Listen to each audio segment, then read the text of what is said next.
할렐루야, 할렐루야. 8월 30일 수요 새벽 예배 자리에 나오신 모든 성도님들을 예수님 이름으로 환영하고 또 축복합니다.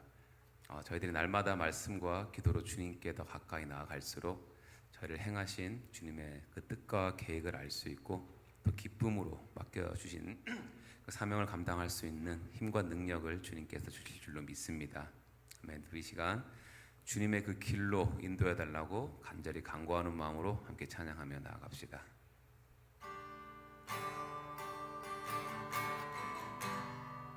주님 곁으로, 주님 곁으로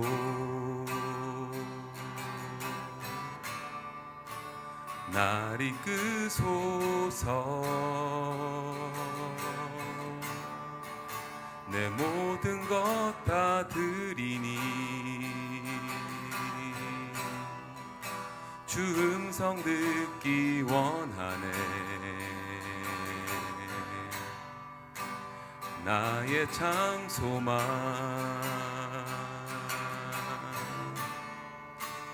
그 무엇과도 바꿀 수 없는 주 사랑, 그 품 안에 나 한 길이 주님의 길로 인도하소서.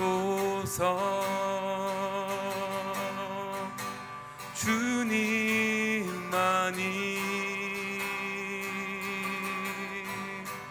내 모든 것 되시니 주님만을 더 알게 하소서. 다시 한번 주님 곁으로 날 이끄소서. 주님 곁으로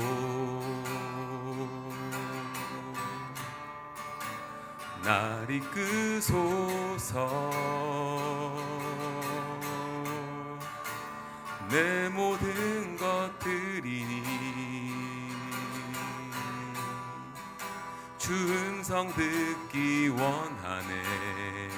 나의 참 소망, 나의 참 소망,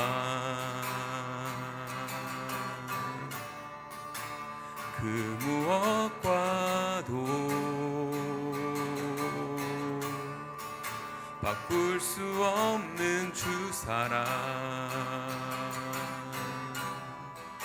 그 품 안에 나 한 길이 주님의 그 길로, 주님의 길로 인도하소서. 주님만이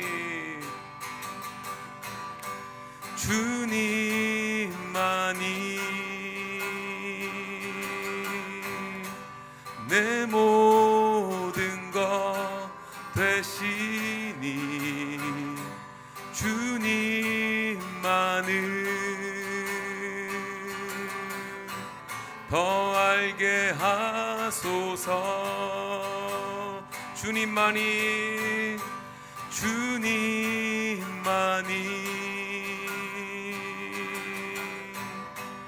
내 모든 것 되시니 주님만을 이 시간 더 알게 하소서. 더 알게 하소서. 주님만이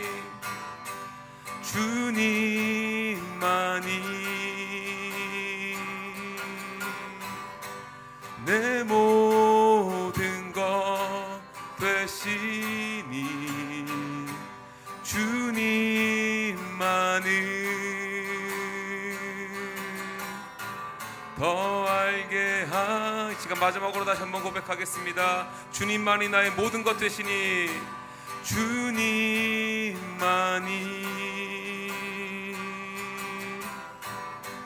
내 모든 것 되시니 주님만을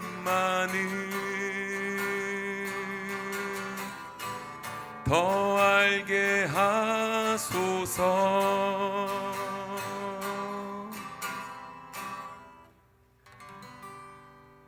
아멘. 좋으신 아버지 하나님 감사합니다. 오늘도 믿음을 가지고 주님 앞에 나온 주의 백성들, 하나님께서 귀하게 보시고 저들 가운데 늘 동행하여 주시기를 원합니다.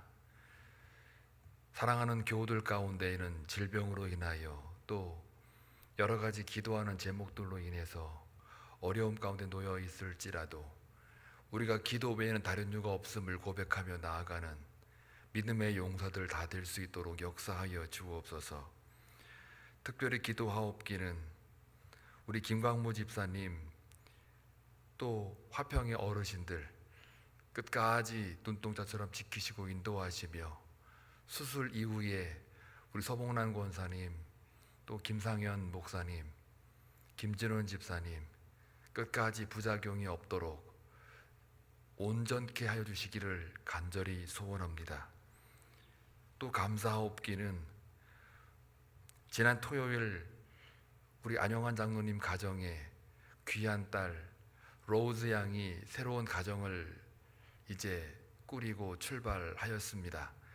그 인생 가운데, 그 항해 가운데에 혹간 바람이 불고 파도가 몰아칠 수 있을 수 있으나, 그러나 믿음을 가지고 사랑으로 그 가정이 잘 항해할 수 있도록 주께서 기름 부어 주시고 하나님의 은혜와 진리 가운데 충만한 가정 될 수 있도록 끝까지 하나님의 인도하심만을 발견할 수 있는 귀한 가정으로 끝까지 세워주시기를 원합니다.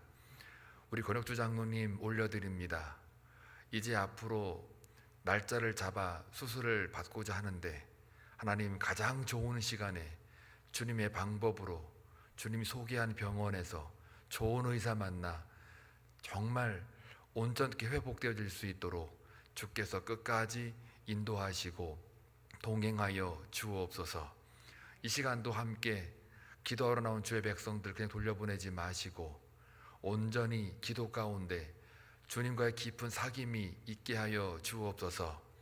본 교회에서 이제 9월 달이면 중요한 주의 사역이 기다리고 있습니다. 특별히 이 지역사회에 수고하시는 경찰관들과 소방관들을 초청하여 그들에게 주님의 사랑을 전하고자 합니다. 하나님, 저희들의 귀한 섬김 가운데 기름 부으셔서 그 섬김 위에 하나님의 사랑과 그리스도의 은혜가 풍겨날 수 있도록 역사하시고, 또한 중보기도팀 이제 3일 4일 1박 2일 동안 기도하러 올라갈 것인데 하나님, 그 기도 가운데에 하나님 모든 은혜가 충만하게 하시고 그 기도 가운데 주님이 역사하셔서 그리스도의 군사된 자로서 손색이 없도록 잘 훈련받을 수 있는 귀한 은혜의 시간, 성령의 충만한 시간들로만 채워지게 하여 주옵소서. 아버지 하나님, 스데반 주체 전교회 수련회가 있습니다. 그 수련회를 위해 준비하는 가운데 있사오니 주께서 일일이 기억하시고 모일 때마다 화합과 교제의 깊은 연합으로 들어갈 수 있도록 주께서 인도하시고 말씀의 잔치와 축제의 시간 될 수 있도록 기름 부어 주옵소서. 오늘도 주의 말씀을 통하여 하루를 살아갑니다. 그 말씀을 믿고 나아가는 저희 모든 한빛성도가 되게 하옵소서. 예수님의 이름으로 기도하옵나이다. 아멘. 하나님 말씀 보시겠습니다. 사도행전 28장입니다. 11절에서 22절 함께 교독할 때에 주의 음성을 들을 수 있기를 바랍니다. 석 달 후에 우리가 그 섬에서 겨울을 난 알렉산드리아 배를 타고 떠나니 그 배의 머리 장식은 디오스구로라. 수라구사에 대고 사흘을 있다가 거기서 둘러가서 레기온에 이르러 하루를 지낸 후 남풍이 일어나므로 이튿날 보디올에 이르러 거기서 형제들을 만나 그들의 청함을 받아 이레를 함께 머무니라. 그래서 우리는 이와 같이 로마로 가니라. 그곳 형제들이 우리 소식을 듣고 아비오 광장과 트레이스 타베르네까지 맞으러 오니 바울이 그들을 보고 하나님께 감사하고 담대한 마음을 얻으니라. 우리가 로마에 들어가니 바울에게는 자기를 지키는 한 군인과 함께 따로 있게 허락하더라. 사흘 후에 바울이 유대인 중 높은 사람들을 청하여 그들이 모인 후에 이르되 여러분 형제들아 내가 이스라엘 백성이나 우리 조상의 관습을 배척한 일이 없는데 예루살렘에서 로마인의 손에 죄수로 내준 바 되었으니 로마인은 나를 신문하여 죽일 제목이 없으므로 석방하려 하였으나 유대인들이 반대하기로 내가 마지 못하여 가이사에게 상소함이요 내 민족을 고발하려는 것이 아니니라. 이러함으로 너희를 보고 함께 이야기하려고 청하였으니 이스라엘의 소망으로 말미암아 내가 이 쇠사슬에 매인 바 되었노라. 그들이 이르되 우리가 유대에서 내게 대한 편지도 받은 일이 없고 또 형제 중 누가 와서 내게 대하여 좋지 못한 것을 전하든지 이야기한 일도 없느니라. 이에 우리가 너희 사상이 어떠한가 듣고자 하니 이 파에 대하여는 어디서든지 반대를 받는 줄 알기 때문이라 하더라. 아멘. 바울의 인생은 그야말로 복음 전파의 인생이라고 볼 수가 있습니다. 예수 그리스도께 사로잡힌 바 된 또 성령에 매여서 살아가는 그 바울의 인생을 보게 되면 이 복음 증거, 이 복음과는 뗄래야 뗄 수 없는 인생을 살아가는 바울의 삶을 보게 됩니다. 그 전까지도 하나님을 사랑하고 하나님을 섬겼다라고 그렇게 열정을 쏟아 부으며 자기 나름대로 하나님에 대한 그 하나님 백성으로서의 삶을 살았던 바울이었지만 이 방향이 잘못되다 보니까 오히려 예수를 핍박하고 하나님을 섬겼다라고 하지만 오히려 하나님을 배척하고 등지게 되는 그런 삶을 살았던 걸 볼 때 그 바울의 인생을 보니까 참 이 바른 방향, 바른 신학, 바른 믿음, 바른 교육 이런 것들이 굉장히 중요하다는 것을 알게 됩니다. 그래서 이제 이 바울의 인생을 볼 것 같으면 바른 신학과 바른 어떤 방향이 이제 잡혀지니까 그 잡혀진 것은 자기 스스로가 노력해서 얻은 게 아니라 우리가 잘 아는 바와 같이 예수 그리스도께서 직접 찾아오셔서 그의 과거의 눈을 완전히 멀게 하고 새로운 눈을 뜨게 하셔서 이제 길을 열어주심으로 예수 그리스도께서 나만 따라오라 라고 하는 그 명령 하에 이제 바울이 그 방향을 잡고 예수께만 소망을 두고 가는 그 인생을 우리가 들여다봤습니다. 인간적으로 볼 때는 예수 만나기 전에는 참으로 잘 나가는 인생이었고요.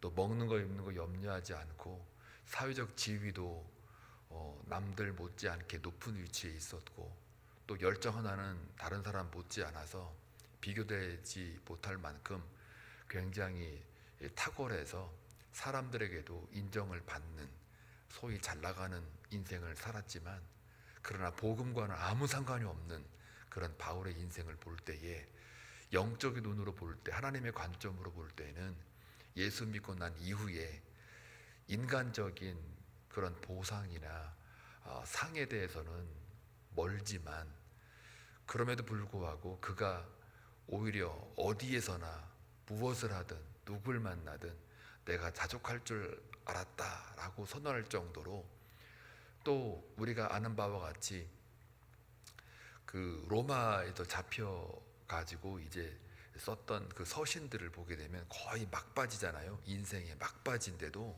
그의 입술의 고백에는 그 마음속에 그 마음의 법과 죄의 법이 항상 싸우고 있다. 그래서 마지막까지 되면 어느 정도는 초월해서 뭔가 이제 영험하고 좀 경이로운 모습으로 가야 되는데도 이 바울의 고백에는 뭐냐면 내가 하나님과 점점 더 깊이 들어가면 들어갈수록 나아가면 나아갈수록 내 죄가 보이고 그래서 급기야 그의 고백에 나는 죄인 중에 괴수라. 괴수라는 말이 무슨 뜻인지 아세요? 이게요, 그냥 우리가 이해하는 그런 짐승 같은 뭐 그런 사람 이런 게 아니라 마귀 같은 사람을 괴수라고 그러는 거예요. 이 헬라 원어 들어가 보면. 그러니까는 자기 인생에 막바지 정도 됐으면 그렇게 엄청난 복음 전도의 그 과정을 겪었던 바울의 입술에 이제는 내가 주님처럼 다 이루었노라 이렇게 얘기는 하셔야 되는데, 그게 아니라 오히려 복음을 증거하면 증거할수록 인생 막바지 가면 갈수록 이제 죽음을 앞두고 로마에서 잡혀서 살아가는 그 인생의 그 입술에 죄인 중에 괴수다 라고 하는 그 말을 볼 때 참 이 바울은 완전히 그 순금처럼 그 복음에 완전히 사로잡힌 사람이 아니고서는 그 말이 나올 수가 없거든요. 복음 앞에 섰으니까 그런 고백이 나오는 거고요. 진정한 예수 그리스도로 말미암아 사로잡혔던 이 바울에게 있어서는 그 고백이 나올 수밖에 없는 거예요. 그러다 보니까 이제 이 로마로 가는 게 그의 인생의 목적지잖아요. 로마로 가면 죽는 게 뻔한데 그것을 오히려 스스로가 상소해서 예루살렘 돌아가게 되면 살 것을 그걸 마다하고 오히려 로마까지 가서 내가 황제 앞에 복음을 증거하고 인생 마무리하겠다. 그러니까 그게 기쁨인 거예요.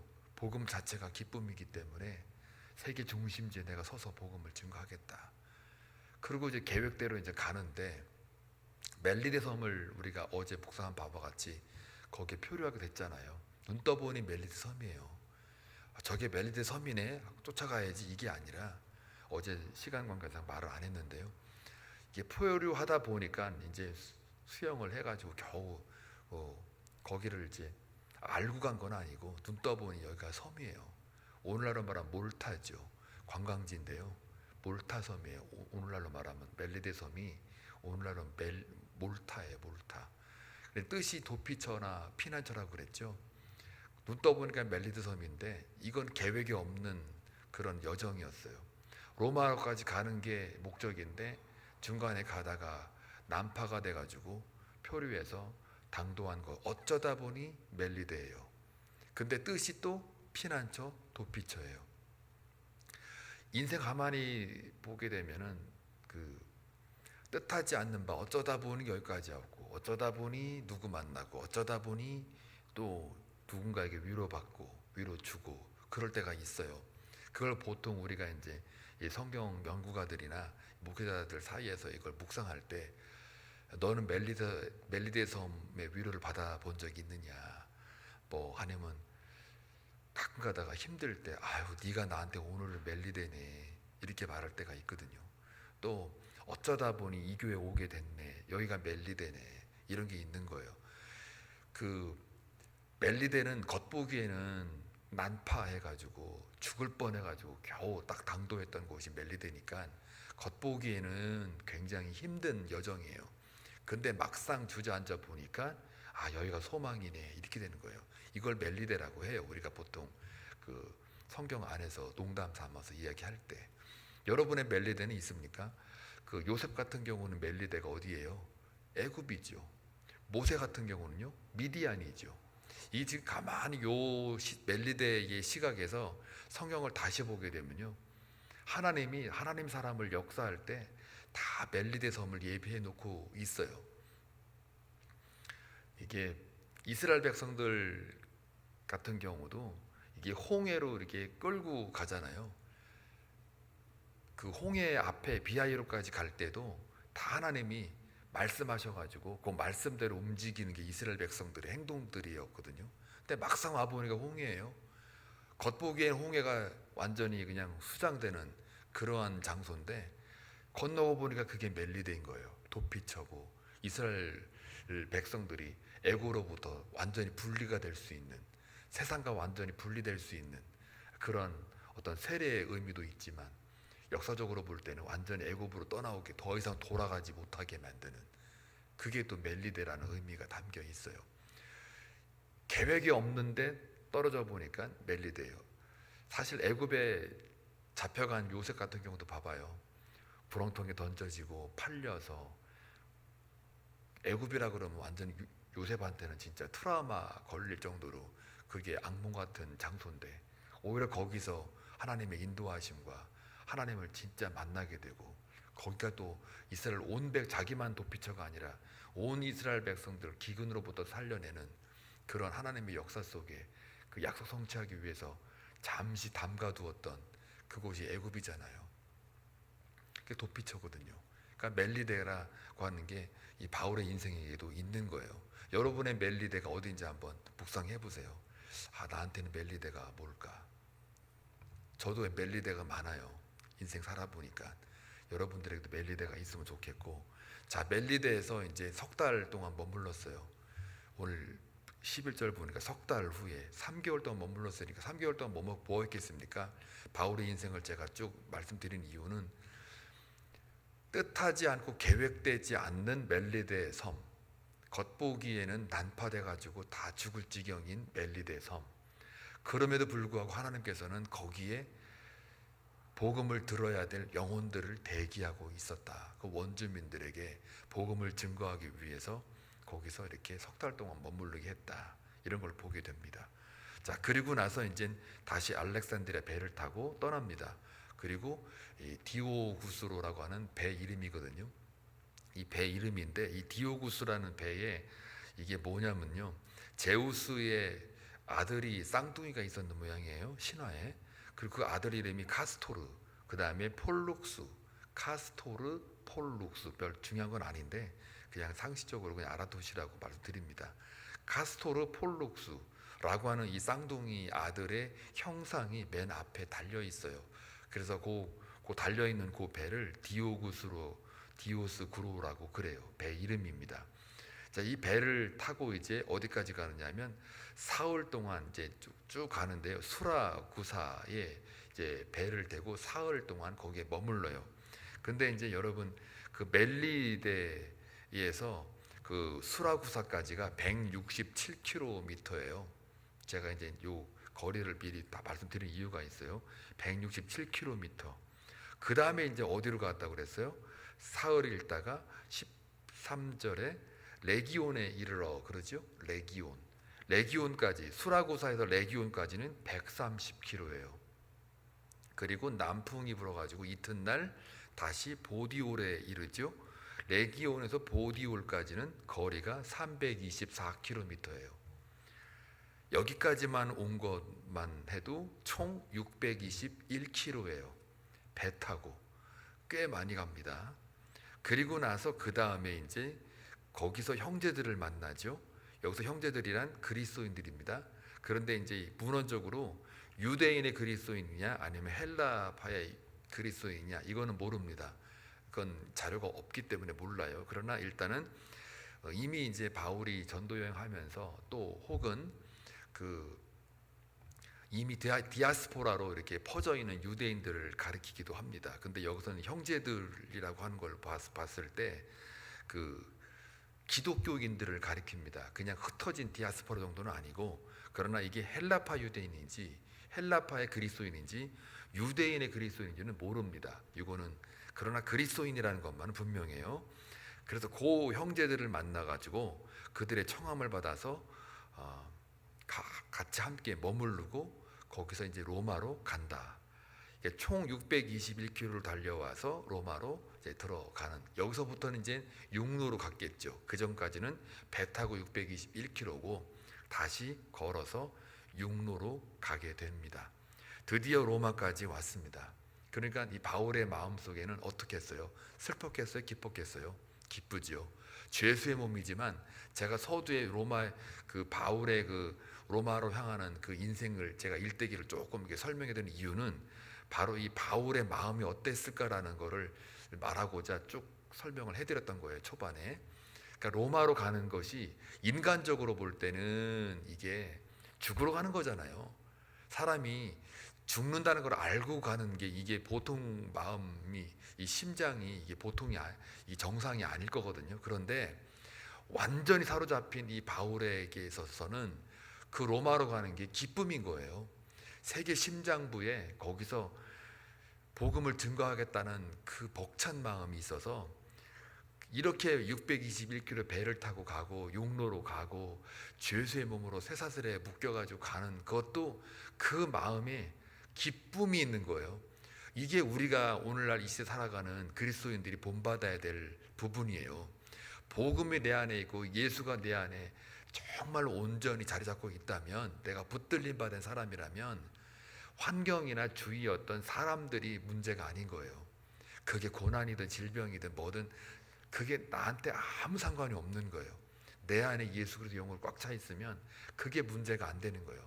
그러니까 이 바울이 하는 말이, 내 인생에 복음을 막을 자가 위험이냐 칼이냐 기근이냐 뭐 그럴 게 뭐가 있느냐, 뭐 어떤 것도 자기에게 복음을 증거하는 데에 막지 못한다라고 아주 위풍당당하게 고백하는 이유가 거기 나오는 거예요.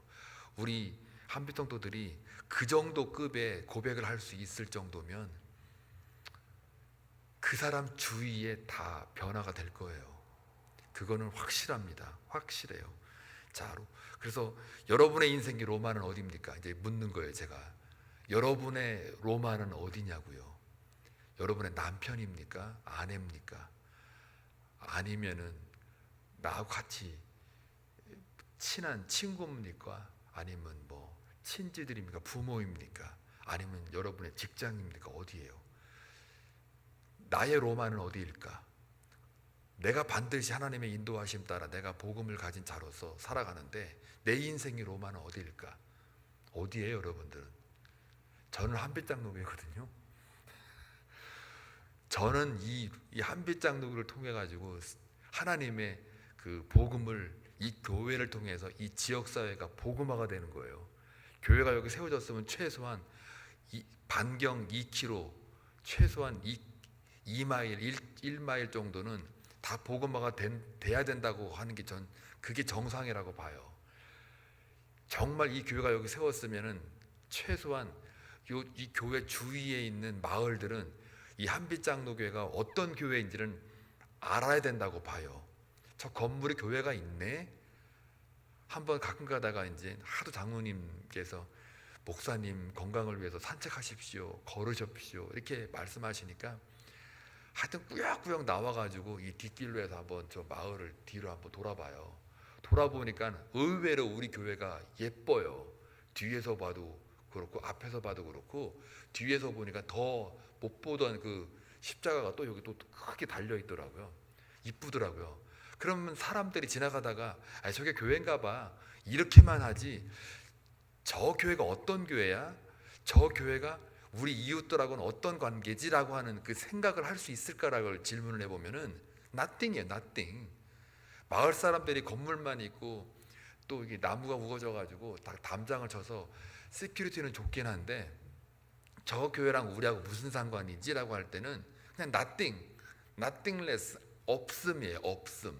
그럼 이건 뭘 말하냐면요, 우리 한빛장로교가 이 마을에 존재 가치가 없는 거예요. 그들에게는 그냥 떡하니 있는 건물이고, 옛날에 여기 동물원이었다고 그러는데 저쪽하고 이쪽 사이 이제 왔다 갔다 하는 통로 역할만 해주는 거였거든요.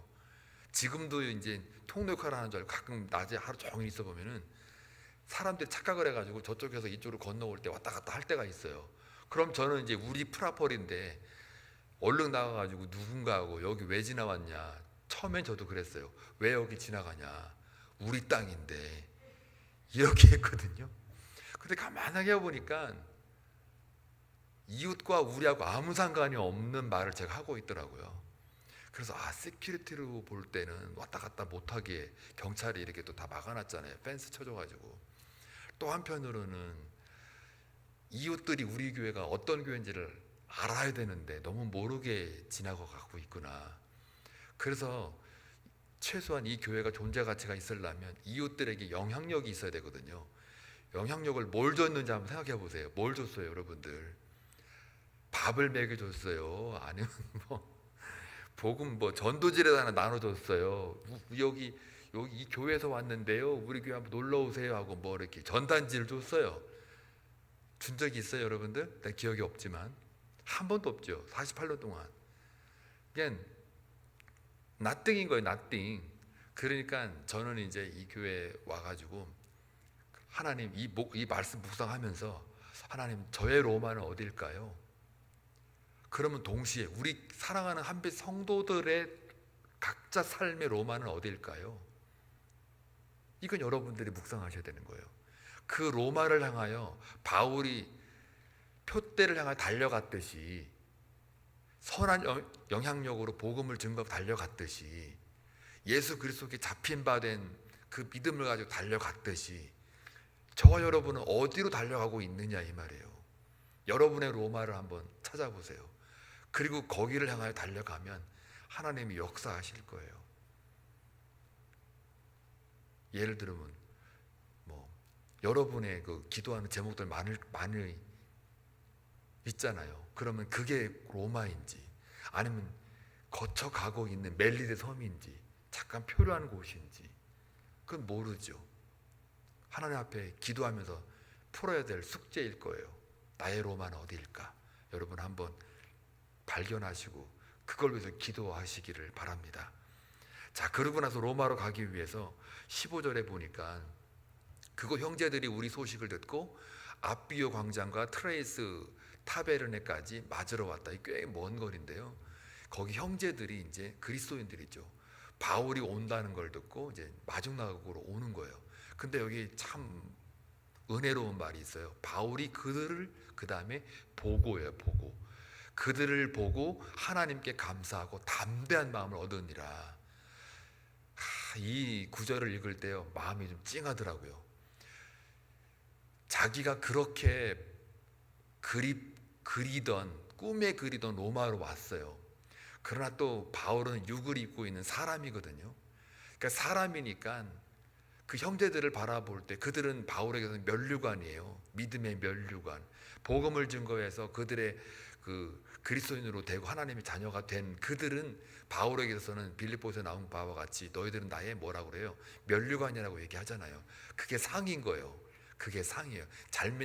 우리가 전도해가지고 이웃 사람들이 믿었다. 그럼 그들은 우리 교회의 면류관이 되는 거예요. 그게 우리한테는 보상이고 상인 거예요. 하나님의 상. 그 상을 받아야 되는데 그들을 보니까 감사하고 담대한 마음을 얻느니라. 감사한 마음은 이해가 되는데 여기서 담대한 마음을 얻어요. 이게 뭘까요? 그 마음속에 그래도 두려움이 왜 없겠어요? 그러나 믿음 가지고 나아가는 바울에게 그들이 마중 나오는 그 그리스도인들을 볼 때 그에게는 또 하나의 위로와 격려와 강하고 담대한 마음을 그들로부터 얻었다라는 이야기예요. 내가 그 길로 가는데, 죽으러 가는데 가이사 황제 앞에 내가 복음을 증거할 건데 너희들을 보니까 내가 더 마음이 담대지더라. 이때 제가 뭘 깨달았냐면 나는 한빛 성도를 바라보면 감사하고 담대한 마음을 얻으면 좋겠다. 또 여러분들도 저를 보고 감사하고 담대한 마음을 얻으면 우리 한빛교회는 부흥 따놓은 당상이다. 중보기도 팀 안에는 그 팀원들이 그 팀을 이끄는 서건산을 바라보고 감사하고 담대한 마음이 생기면 좋겠다. 장로님들 사이에서도 그렇고요. 서로가 서로 성도끼리 바라볼 때 감사하고 담대한 마음이 있다면 얼마나 좋을까. 각자의 로마를 서로 쉐어해서 나누어서 너의 로마는 어디야? 나의 로마는 이거야 하면 서로가 바라보고 감사하고 담대한 마음을 얻으면 좋겠다. 하나님, 이거 오늘 새벽재단에 말씀 증거할 때 이 마음을 품게 해주십시오 라고 기도가 나오더라고요. 저와 여러분 오늘 이 말씀 로마, 여러분의 로마는 어디이고요, 어디 있는지, 그다음에 여러분이 로마로 가는 길에, 인생의 로마 가는 길에 감사하고 담대할 그런 서로의 한빛 성도가 되길 주의 이름으로 축원합니다. 기도합니다. 좋으신 아버지 하나님 감사합니다. 바울의 인생을 돌아보건대 예수 그리스도께로부터 붙잡힌 바 된 그 바울의 인생을 바라보고 우리가 다시 한번 내가 과연 예수님께 붙잡힌 바 되어 있는지 확인하며 내 인생에 가야 될 로마는 어디 있는지 다시 한번 돌아보기를 원합니다.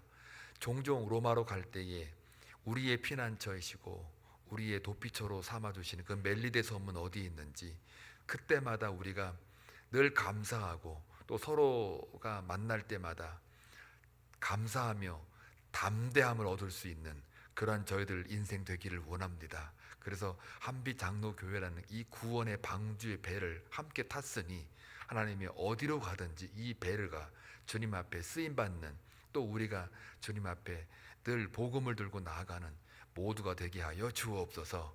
예수님의 이름으로 기도하옵나이다. 아멘.